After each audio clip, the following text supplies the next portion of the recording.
Yo, what's going on, guys? Crispy Flakes here. Welcome to Extra Crispy. So I thought I would give you guys my initial reactions to the Eastern and Western NBA All-Star starters. Because overall, I'm pretty happy with it. And if you guys didn't notice, I am rocking a new hat. Shout out to the NBA. They actually sent me some new gear, so pretty cool. I think I like my Bad Boys one a bit better.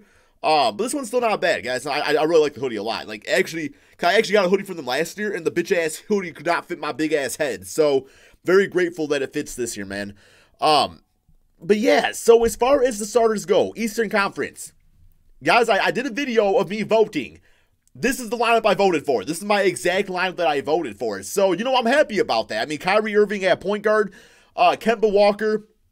I know there was people out there telling me, like, yo, Crispy, Bradley Beal should I got over Kemba Walker. I did look at Bradley Beal's stats, and him and Kemba Walker, they are pretty identical as far as their scoring, rebounding, and assists go. And not to mention, man, the game is being played in Charlotte. So, of course, Kemba Walker has to represent, you know, the Charlotte Hornets by starting on the team. My prediction is he's going to shoot a lot, and he's probably going to end up getting the All-Star MVP if the Eastern All-Stars win. I mean, I don't know if they will or not, but just because that's typically how it goes. Like, whoever represents, that's the guy that gets the bulk of the shots. Third time making it for him. I think this is his first time starting, though, isn't it? You got Kawhi Leonard out there. He's playing like an MVP. Now, as far as like the top small forwards go in the NBA, I don't know if, like, people say he's in the MVP running. I still think it comes down to James Harden and Giannis. But I would probably say Kawhi Leonard probably the third best small forward in the NBA behind LeBron James and behind Kevin Durant. But Giannis, I'm saying, is a power forward because that's what he's playing this season, so that's what we're going to say, man. But yeah, you got Giannis at the fourth spot. Totally makes sense. The Greek Freak and Joel Embiid at center. Somebody else argued saying, well, shouldn't like Andre Drummond because he's the league leader in rebounding? And I was thinking, despite being a Piston fan, Andre Drummond doesn't deserve to be the damn all-star starter at all.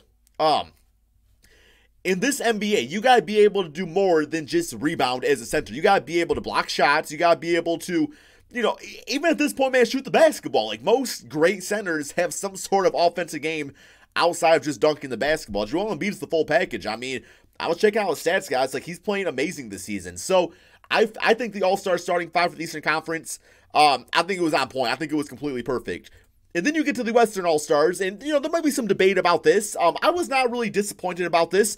The only one I had wrong in this case is that I did have Jokic starting over Kevin Durant, but I was like, you know, if Durant starts too, that's also fine. It makes sense. I just wanted Jokic to represent the Eastern or the Western All-Star stars because the Denver Nuggets have been playing such great basketball, and, like, Curry's already representing the Warriors. So I thought it made sense to have somebody from the Denver Nuggets, who I think is currently the second team in the Western Conference. But, you know, Kevin Durant's fine. James Harden, of course, is going to make it. Stephen Curry, LeBron James, Paul George, Kevin Durant. Some people might be surprised by Paul George, but he is playing MVP caliber basketball. He has the OKC Thunder playing at an elite level. And, you know, props to the NBA for voting this man in, because it could have been, you know, very well, Paul George could have been one of those overlooked guys where it's like, okay, we'll toss in this guy over here instead. But no, man, Paul George has earned his dues to be the starting guy in the Western Conference for the NBA All-Star Game. So, good job, NBA. I mean, you know, I know people are going to be mad out there that Luka Doncic and Derrick Rose and Vince Carter and Dwayne Wade aren't starting, but I think the starting fives for both sides is absolutely perfect. I have no big-time complaints at all. Maybe some minor things here and there, some little things that could be argued, but even those, it's like, whatever. So, I will say, though, man, because, like, I just kind of want to see this team go up against the Eastern All-Stars. I personally, you know, the whole draft thing, it's kind of too gimmicky for me. I mean, this is the Western All-Stars. Like, why team up the East with the West out there?